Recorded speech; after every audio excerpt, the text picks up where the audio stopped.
Hi guys, this is day 54 of असल series. और आज मैंने दिया है, मतलब मैं PIQ मॉक देने वाला था, तो वो मैंने नहीं दिया। मैंने कहा QFT 12 है आज, तो वही दे देते हैं। और QFT 12 हमारा, क्या बताऊँ मैं, इतना ज़्यादा घटिया गया है कि मतलब बताने लायक मार्क्स नहीं है। मतलब अभी तक के हिसाब से देखा जाए, मैंने इतना अच्छा मतलब अप वाला हो रहा, मतलब प्रमोशन हो रहा था, बट इतना खतरनाक डाउनफॉल हुआ है ना, मैं क्या बताऊँ। दिखाई देता हूँ यार, मैं बकवास क्या ही करूँ। मेरे आए हैं 183। और मैथ्स में पता है इस पेपर में क्या हुआ, मतलब फिर केमिस्ट्री में तो मैं पढ़ाई कर रहा था, केमिस्ट्री तो अच्छा गया मेरा। तेरह गलत है, तेरह गलत कहाँ है मैं दिखा देता हूँ। मैथ्स में 5, फिजिक्स में 5 और केमिस्ट्री में 3 गलत है। तो मैथ्स में आज वाले पेपर में क्या हुआ ना कि मतलब मैंने सबसे गंदा अपना टाइम मैनेजमेंट देखा है आज तक। मैं सब लोग को पता है कि मैं फिज़िक्स केमिस्ट्री मैथ्स से शुरू करता हूँ, है ना। तो आज के पेपर में वैसे ही मेरा, मतलब मैंने दोपहर में दिया था। मैं जनरली पेपर देने से पहले 1 घंटे की नींद लेता हूँ, ताकि मैं बिल्कुल, मतलब मेरा डोपामिन लेवल सब रीसेट हो जाए बिल्कुल, और मैं बिल्कुल फ्रेश माइंड से। तो आज मैं सो नहीं पाया था। बहुत बड़ा रीज़न ये भी था कि मेरा पेपर बेकार गया। और शुरू में ना मैं, मतलब ऐसे क्वेश्चन थे इसमें, मतलब पता नहीं, पेपर को तो मैं नहीं कहूँगा कुछ, लेकिन कुछ क्वेश्चन ऐसे थे जिसमें मैं फंस गया था। और मतलब वो उनका आंसर नहीं आया, लेकिन मेरा टाइम बहुत वेस्ट हो गया। एक मैट्रिक्स वाला था जिसमें A⁴100 निकालना था। उसको तो मैं PV निकालने लगा, पता नहीं क्या A⁴100 कैलकुलेट तो कर रहा था बहुत टाइम तक, ये क्यों नहीं हो रहा मुझसे। लेकिन वो मुझसे हुआ नहीं, और उसमें मेरे 5 से 7 मिनट चले गए ऐसे ही। मतलब मैथ्स जब मैंने कंप्लीट करी ना, मतलब जनरली मैं क्या करता हूँ, 1 घंटा 15 मिनट मैथ्स को देता हूँ, फिर 55 मिनट्स फिजिक्स के लिए, फिर 50 मिनट्स केमिस्ट्री के लिए। ये 3 घंटे हो गए पूरे। तो मैथ्स को तो मुझे 1 आवर 50 मिनट शुरू में देने ही है ना। तो मतलब मैंने 1 आवर 15 मिनट के शुरू में, मतलब लगभग मैंने 10 सवाल करे होंगे मुश्किल से मैथ्स में। मैंने इतना टाइम वेस्ट कर दिया था ना, मैंने ये बहुत सारे क्वेश्चन आए थे जिसमें मैं कर रहा था, आधा सवाल करके फिर मैंने टाइम वेस्ट कर दिया, और फिर मैंने उसे छोड़ के आगे बढ़ना पड़ा।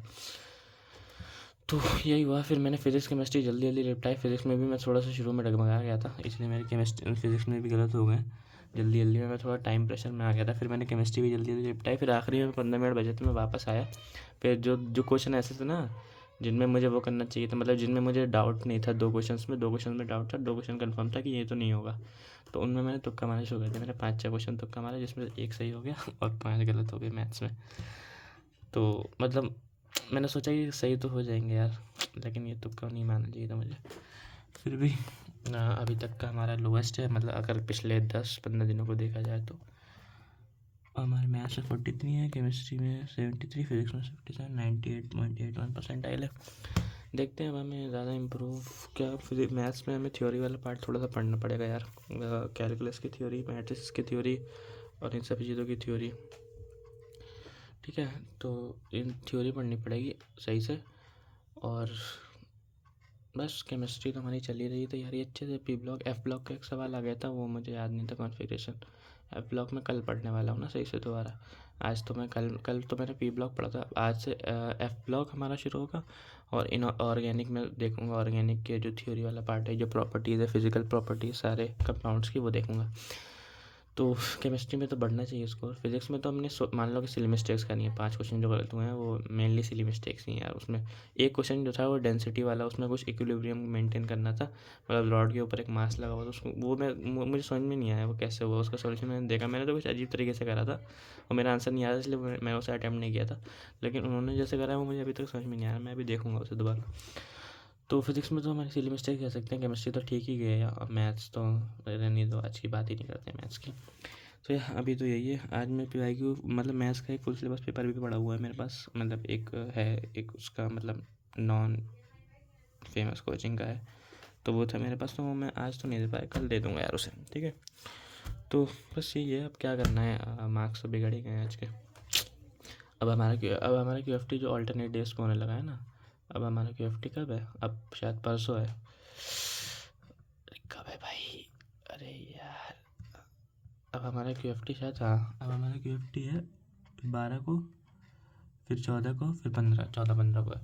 तो अब हमारा QFT अल्टरनेट डेज पे, आज तो 10 है, हाँ आज 10 तारीख है। तो कल मैं पढ़ूँगा अच्छे से ज़्यादा मार्क्स इंप्रूव करने की कोशिश करूँगा QFT 13 में। That's it for day. अगर कोई देख रहा है तो भाई मेरे मार्क्स से कंपेयर मत करना, मतलब ऐसा डिमोटिवेट मत होना भाई बस। ठीक है, सब लोग अच्छे से पढ़ते रहो, ये लास्ट टाइम है, यहाँ थोड़ा बहुत भी इधर उधर हुए तो पूरा मामला बिगड़ जाएगा। या तो पढ़ते रहो सब लोग भाई, टाइम बहुत कम है। That's it for day 54, come back for day 55, bye bye.